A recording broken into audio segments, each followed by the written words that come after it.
apart from getting the distribution rights to award-winning films, TBA Studios is also behind historical films Heneral Luna and Goyo, ang Batang Heneral.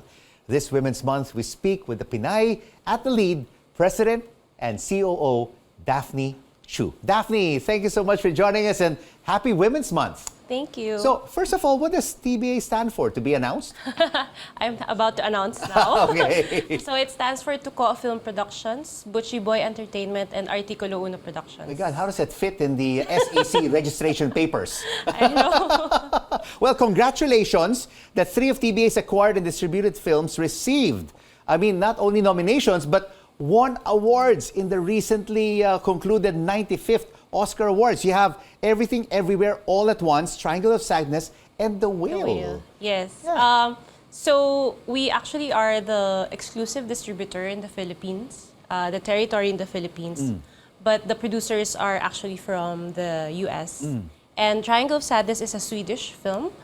It's actually a Swedish film. Well, starring Dolly De Leon. Yes, right? with our very own Filipina actress, Dolly De Leon.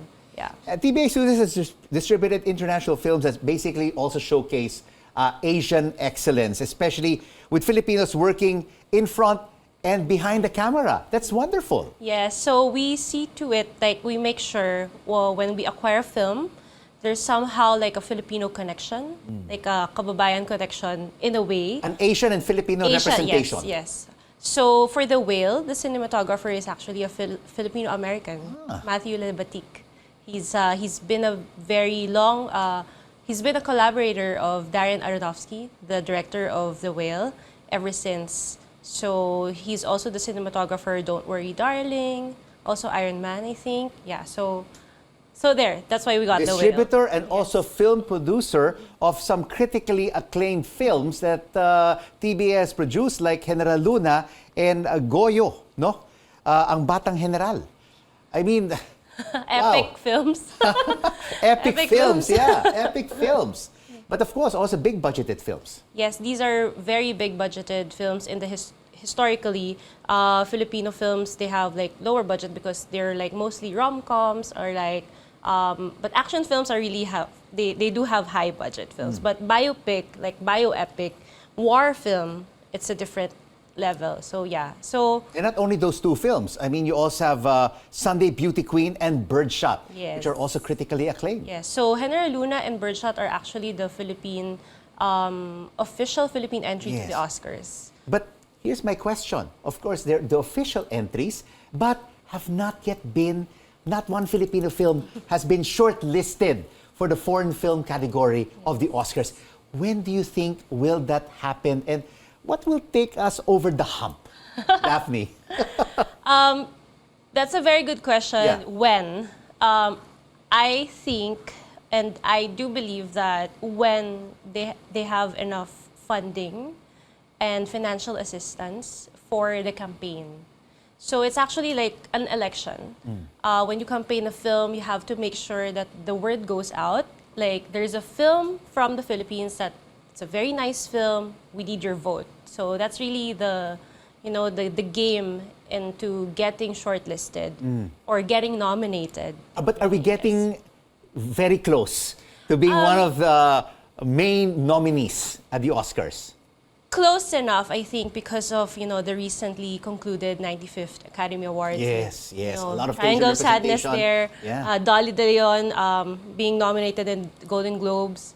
So the product is here. Filipino films are really, really like very nicely made, beautifully made. It's just like one more step for that Academy nomination. All right, it's Women's Month. Let's also talk about gender equality and gender equity. And congratulations on your appointment as President and CEO of TBA Studios. But Thank you. it was also a long journey. You've been part of TBA Studios since 2013 and you were appointed to your new position in October of 2022. What was your first job at TBA Studios? So I was the line producer of Heneral Luna. And then at that time, Mr. Ortigas, our founder, and Mr. Rocha, they really wanted to absorb me in as like an in-house employee.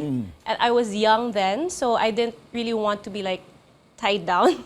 So after like a few months, I I thought about, yeah, sure, I kind of need like that livelihood of like, everyday work and a monthly paycheck. So I from said, line producer, yes. what was the next position you were promoted to? I think I was then handling finances or like admin at that time. We were just so little.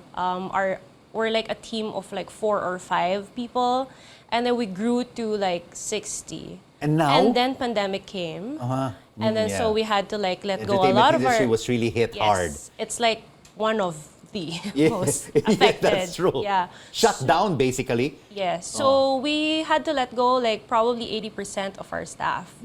But we let them go after like a year and a half. So we had a reorganization, restructure, and then the timing came. I was, appointed as the So president. you know the business inside out, top to bottom, bottom up. Yes, as opposed to like before, I'm just producing films. So now I have like a more in-depth knowledge of like how the business of film is. But generally, are women like yourself being given the opportunity in the entertainment industry to be in the C-suite? Meron, of course. I could say that the women in the industry has a lot of power. We have the say to like what to produce, or like we have that power. I was just talking to one of our staff earlier and said she actually mentioned something like about one of the, not one, but like a lot of the top 10 grossing Filipino films are all directed by Women. female directors. Filipino women, yes. And it's not just that. We also have a lot of like cinematographers who are women, and production designers, editors. So everybody, actually, they're women. Women has the power in filmmaking. All right, women power Yes. in the local film industry. But Daphne, when I still watch local films, I still see women in roles of being left behind, beaten up and taken advantage of. Is this kind of stereotype already changing? Yes, it is. But of course, a story is a story. They're probably telling that kind of a story, that angle. But there are a lot of also films that has like strong female characters. I'm sure you receive a lot of these scripts on your table. What do you always look for in the script in terms of the female character? Honestly, I don't. But I just look at the story itself. Of course, after reading a good script, you would also review it again. Are there any female characters, like a strong female characters? If there are none, there's time to like reevaluate, redevelop. And I think a story, you can always change the story when you're about to shoot. But it really takes a good pre-production to be able to like, okay, let's go with this final script. Yeah. And Daphne, for many women out there who want to be in the entertainment industry, they want to be a director, they want to be a choreographer, a camera person, or even the president, CFO, COO, or CEO of a company, what would be your advice to them? It takes really a long time for me personally. It's been a long journey, a 9 long years. journey, Yeah. yes. So I think if you really want it, you would really go for an opportunity and hone the talent and study. Because until now, I really do study as well. I learn a lot from my colleagues. I learn a lot from my mentors as well. So every day I hone it. So I think that's one of the advice that I would give. Great advice. Thank you so much you. for joining us on The Final Word and for being an inspiration to many women Thank in the you. Philippines.